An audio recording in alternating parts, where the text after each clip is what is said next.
আসসালামু আলাইকুম ওয়া রাহমাতুল্লাহ হামিদান ওয়া মুসাল্লিয়ান ওয়া মুসাল্লিমান আম্মা বা'দ। আজ আমরা অত্যন্ত গুরুত্বপূর্ণ দোয়া মুযাকারা করব।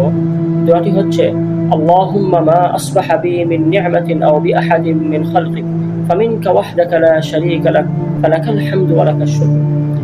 রাসূলুল্লাহ সাল্লাল্লাহু আলাইহি ওয়াসাল্লাম ইরশাদ করেছেন, যে ব্যক্তি এই দোয়া সকালে উঠে পড়ল সে যেন ওই দিনের সকল নিয়ামতের শুকর আদায় করল, আর যে ব্যক্তি সন্ধ্যায় এই দোয়াটি পড়ল সে যেন ওই রাত্রের সকল নিয়ামতের শুকর আদায় করল।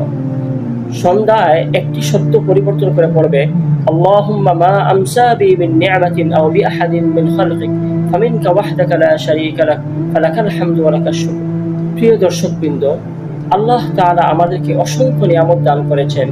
স্বাস্থ্য, জীবন, পরিবার, খাবার, পানি, বাতাস সবই তারই দান। তাই তার নিয়ামতের শুকর আদায়ের লক্ষ্যে প্রতিদিন সকাল সন্ধ্যা দোয়াটি পড়ার অভ্যাস করি। এতে আল্লাহ তাআলার প্রতি কৃতজ্ঞতা বাড়বে, তার নিয়ামত টিকে থাকবে, আর অন্তরে শান্তি নেমে আসবে। আল্লাহ তাআলা আমাদেরকে তার কৃতজ্ঞ বান্দা হওয়ার তৌফিক দান করুন। ওয়া আখিরু দাওয়ানা আলহামদুলিল্লাহি রাব্বিল আলামিন।